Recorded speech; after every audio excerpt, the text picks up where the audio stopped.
Alhamdulillah ala ni'mat at-tawasul fillah Segala puji bagi Allah atas nikmat silaturahim kerana Allah wal ijtima' min ajlillah dan berhimpun bersama karena Allah. وتذكر من مضى من شيباننا وآبائنا وأهل الخير فينا عليهم رضوان الله. Mengingati orang-orang tua kita dan para salaf kita yang sudah mendahului kita dan kita mengingatinya kerana Allah. وقد فقدنا في هذه السنوات عدد من شيباننا وكبارنا على الله درجاتهم وجمعنا بهم في دار الكرامة. Dalam beberapa waktu yang lalu kita kehilangan orang-orang tua kita yang telah mendahului kita. Semoga Allah Subhanahu wa taala mengangkat darjat mereka di sisi Allah. وأمتع الله تعالى بالبقية في خير وفي عافية وأطال أعمارهم في صلاح وفلاح ونجاح. Semoga Allah Subhanahu wa taala menjaga dan memelihara orang-orang tua kita yang masih ada sekarang, diberikan panjang umur oleh Allah dan berikan sehat wal afiah. ونطلب منكم السماح على تأخرنا من غير اختيارنا وتم ما وصلناكم إلا متأخرين ولكم مدة مديدة في هذا المكان. Saya secara pribadi memohon maaf kepada antum semua atas keterlambatan saya sampai ke tempat ini. Sesungguhnya hal ini berlaku bukan karena kesengajaan dan di luar kemampuan saya. Dan saya memohon maaf atas keterlambatan ini yang antum sudah lama datang di tempat ini dan duduk sekian lama. ولكنكم كنتم في ذكر الله تبارك وتعالى وفي انتظار التلاقي في الله. Dan hakikatnya kamu selama menunggu ini dalam keadaan saling ingat mengingati karena Allah dan juga saling berzikir karena Allah. وأرواح المؤمنين إذا تلاقت تساقت. Dan orang-orang yang beriman itu ruhnya bila bertemu ruhnya satu dengan yang lain akan menjadi subur dan menjadi jalinannya semakin mesra. فالله يسقينا من كؤوس محبته ومعرفته وقربه. Semoga Allah Subhanahu wa taala memberikan minuman kepada kita, minuman dekat dengan Allah, minuman kenal dengan Allah, minuman ma'rifah kepada Allah. ومن أقوى أسباب نيل السقيا من تلك الكؤوس أن نعرف قدر كبارنا وكبار السن فينا وأن نقدمهم وأن نحترمهم وأن نوقرهم من أجل الله ومن أجل رسوله صلى الله عليه وسلم. Untuk kita dapat merasai minuman tadi adalah dengan cara salah satunya menghormati orang-orang tua kita, orang-orang yang lebih berumur daripada kita, menghormati mereka karena Allah Subhanahu wa taala. إن من إجلال الله يقول نبينا توقير ذي الشيبة المسلم. Dalam hadis Nabi Muhammad sallallahu alaihi wasallam bersabda, di antara sifat seorang itu mengagungkan dan memuliakan Allah bila orang itu memuliakan orang tua daripada kalangan kaum muslimin. وكان بعض العارفين يعبر عن هذا الأدب ويقول أنا عبد من سبقني ولو بيوم. Sehingga salah seorang daripada mereka para arifin mengatakan bahwasanya saya ini menjadi hamba kepada orang yang lebih tua daripada saya walaupun hanya satu hari. وقال صلى الله عليه وسلم ليس منا من لم يوقر كبيرنا ويرحم صغيرنا ويعرف لعالمنا حقه. Baginda Rasulullah bersabda, bukanlah golongan kami orang yang tidak hormat kepada yang lebih tua, tidak sayang kepada yang lebih muda dan tidak mengetahui hak orang yang alim di antara mereka. وقال ما وقر شاب شيخا لكبر سنه إلا سخر الله له من يوقره إذا كبرت سنه. Di dalam hadis juga dinyatakan, tidaklah ada seorang anak muda yang memuliakan orang yang lebih tua daripadanya, melainkan satu hari kalau dia menjadi tua, orang lain akan menghormatinya. وفي الحديث بشارة للشاب الذي يوقر الكبار أن يطول عمره حتى يكبر وأن يسخر له من يوقره. Dalam hadis ini dapat difahami anak muda tadi yang menghormati orang lebih tua akan panjang umur dan menjadi tua karena Nabi mengatakannya kalau dia tua orang lain akan menghormatinya. ثم إن من الأسرار في مسألة الاتصال القلوب بالكبار أن عيونهم نظرت وجوها لم ينظرها عيون من جاء بعدهم.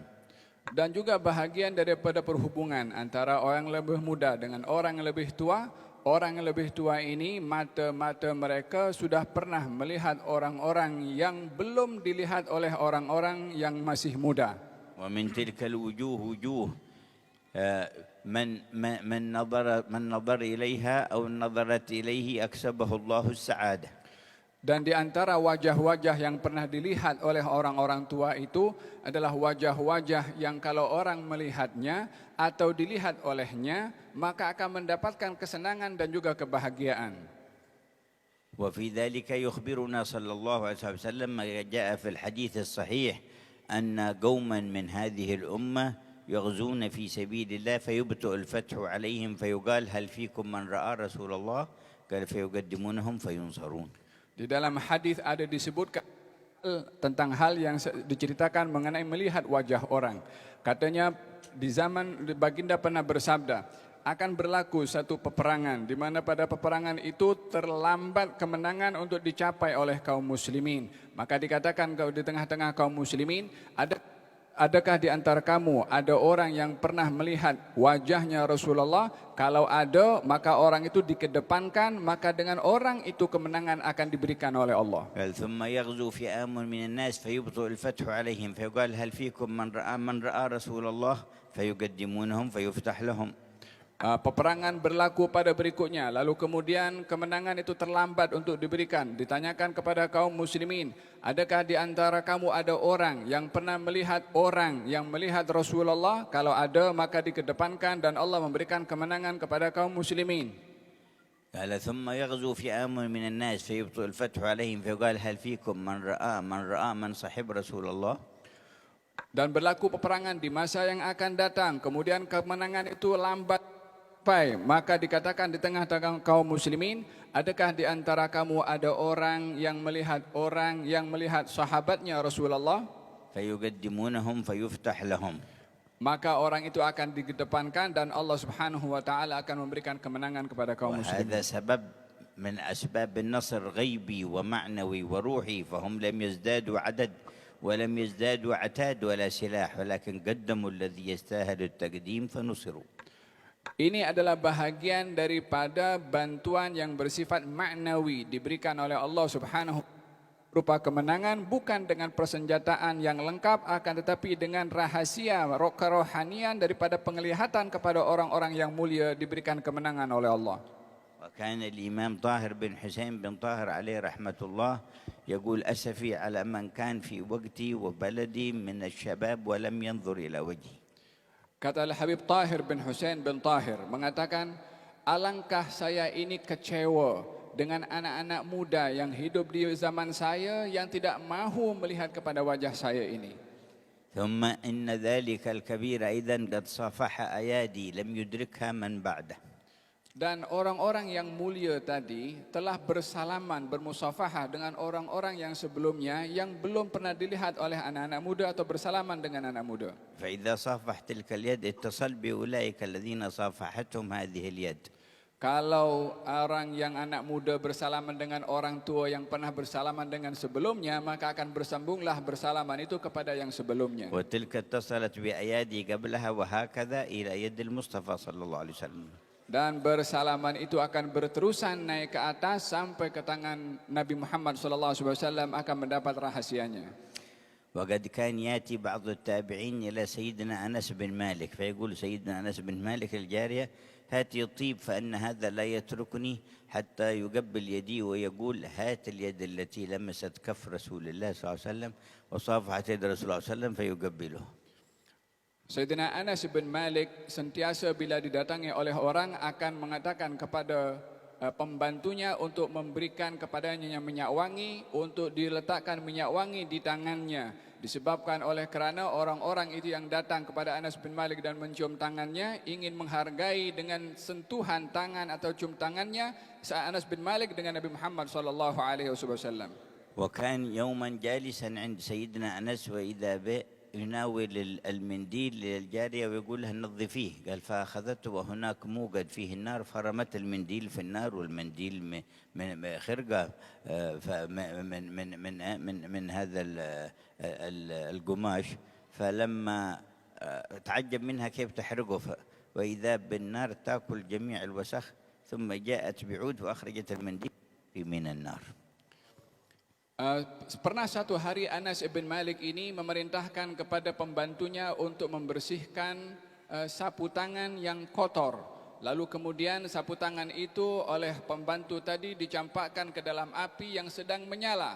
Sepatutnya sapu tangan itu kalau terbuat daripada kain dikenakan dengan api maka ia akan terbakar. Akan tetapi kain itu tidak terbakar, diambil dengan satu macam pengambil, dan diambil kain itu didapati semua kotoran yang ada dalam sapu tangan itu bersih, akan tetapi kainnya tetap kekal dan tidak terbakar. فرأى سيدنا أنس متعجب، قال لعلك تتعجب من هذا؟ قال كيف هذا ما تحرقه النار؟ قال إن هذا المنديل كان لرسول الله وكان يمسح به وجهه وإن النار لا تمس شيئا مس وجوه الأنبياء. Maka ketika dilihat bagaimana sapu tangan ini tidak terbakar, dijawab bahwasanya sapu tangan ini adalah sapu tangan miliknya Rasulullah yang diusap dengan wajahnya Rasulullah untuk membersihkan akan apa yang ada pada wajah Rasulullah, dan sesuatu yang terkena dengan apa yang dikena yang ada pada Rasulullah tidak akan disentuh oleh api neraka, oleh api. وإذا كان في أدب الإسلام أن الإحسان والاحترام ولو لحيوان من الحيوانات يكون سبب للمغفرة، فيقول لنا صلى الله عليه وسلم من أماط غصن شوك من الطريق غفر الله له، ويقول إن رجلا من بني إسرائيل سقى كلبا فغفر الله له، وامرأة كذلك في بني إسرائيل كانت بغي ولكن سقت الكلب فغفر الله لها لما رحمت ذلك الكلب. فإذا هذا بخدمة الكلب وبخدمة عموم الناس بإماطة الأذى من طريقهم، فكيف بخدمة المؤمن؟ فكيف بخدمة الولي؟ فكيف بخدمة المقرب عند الله؟ Kalau kita ini diperintahkan untuk berbuat yang baik atau memberikan penghormatan juga hatta kepada benda-benda yang mati atau kepada binatang pun juga kita perlu untuk memberikan haknya hatta kepada mereka.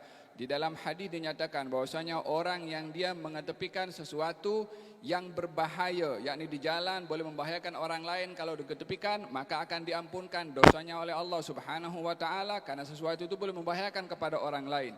Di dalam hadis Nabi Muhammad SAW disebutkan juga bahwasanya seorang lelaki yang banyak berdosa ketika dia memberi minum kepada seekor anjing, maka Allah Subhanahu wa taala ampunkan lelaki tadi karena memberi minum kepada seekor anjing. Seorang perempuan yang dia juga banyak berdosa ketika memberikan minum kepada seekor anjing, maka Allah ampunkan dosa perempuan itu. Kalau perbuatan ini adalah perbuatan kepada binatang atau kepada benda-benda mati, diberikan oleh Allah Subhanahu wa taala pengampunan. Bagaimana kalau seorang itu menghormati orang yang beriman, bila mana orang itu menghormati orang yang wali, bila mana orang itu menghormati orang yang dekat kedudukannya dengan Allah, maka pemberiannya adalah lebih besar daripada Allah Subhanahu wa taala. Semoga Allah menganugerahkan kepada kita adab dan khidmat kepada orang-orang saleh. قال سيدنا الشافعي أحب الصالحين ولست منهم لعلي أن أنال بهم شفاعة.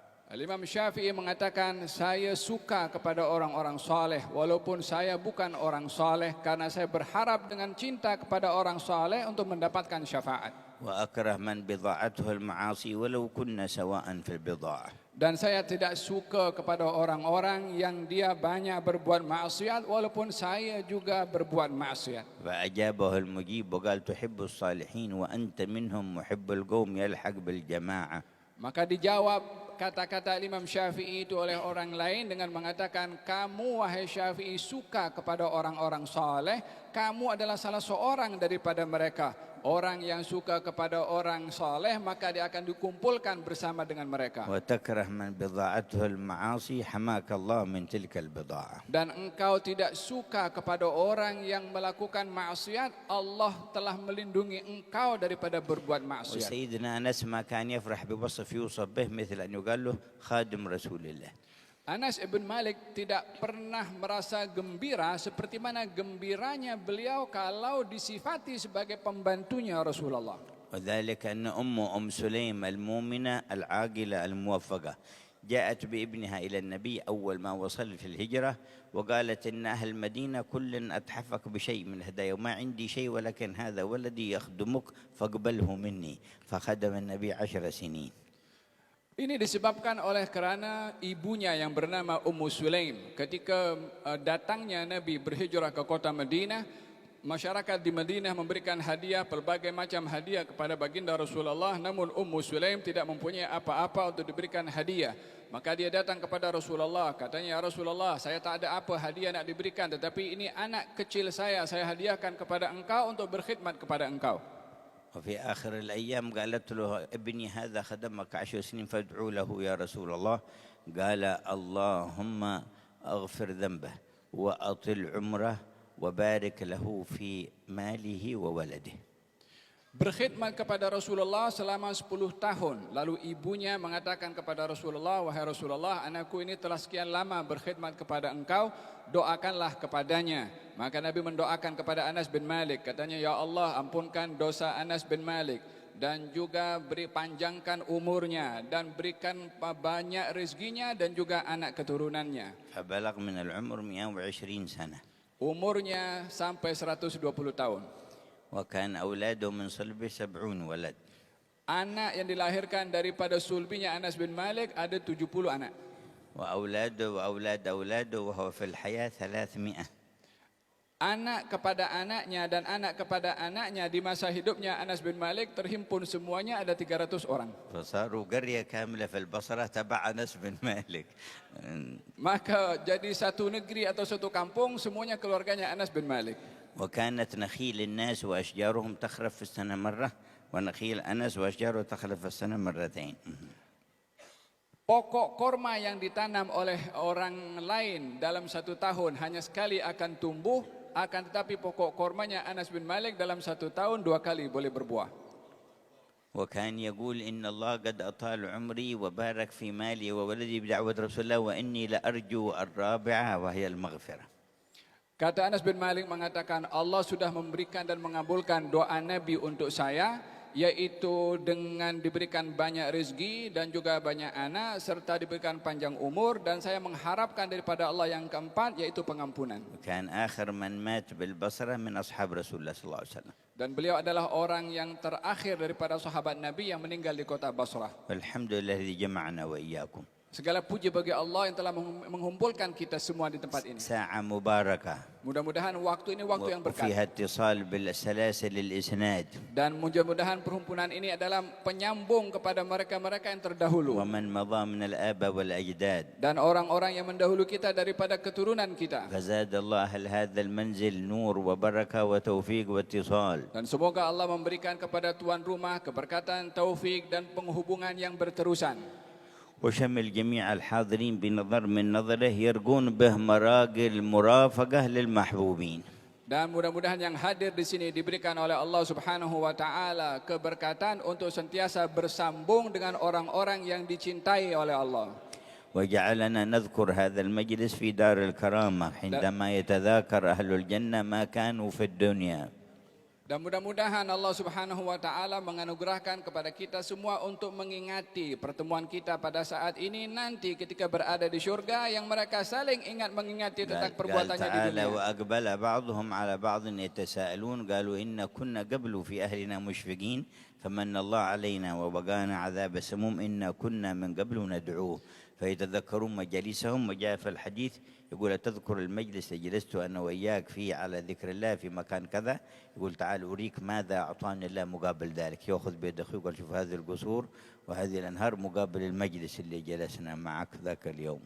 Di dalam Al-Quranul Karim diceritakan ringkas makna ayat itu. Nanti di surga orang-orang bila bertemu satu dengan yang lainnya akan mengatakan, bersaling bertanya, kita dahulu semasa di dunia kita takut kepada Allah, dan kita dahulu di dunia sama-sama berzikir dan berdoa kepada Allah. Itulah yang menjadi perbualan mereka yang berada di surga satu dengan yang lain. Di dalam hadis dinyatakan bahwa nanti di hari kiamat orang itu akan memanggil kepada saudaranya yang pernah hadir sama di satu majelis ilmu atau majelis zikir dan mengatakan kepadanya, ingat tidak dulu kita berdua hadir di satu majelis ilmu ataupun majelis zikir, mari kemari aku tunjukkan apa yang Allah sudah berikan kepada kita. Ditunjukkan ini istananya dan segala pemberian-pemberian dengan majelis ilmu itu ditunjukkan nanti, dan diambil tangan saudaranya akan apa yang disediakan oleh Allah. ولما سئل نبينا ما ثمرة مجالس الذكر قال ثمرة مجالس الذكر الجنة. Baginda Rasulullah ditanya, apakah buah daripada majlis zikir? Nabi menjawab, buah majlis zikir itu adalah syurga. فيا ربي واجمعنا وأحبابا لنا في دارك الفردوس أطيب موضع. Wahai Allah, berikanlah kepada kami dan orang-orang yang kami kasihi untuk kami berada di syurga. من ضمن في سلك محبوبيك واجعلنا في المقربين إليك يا أرحم الراحمين.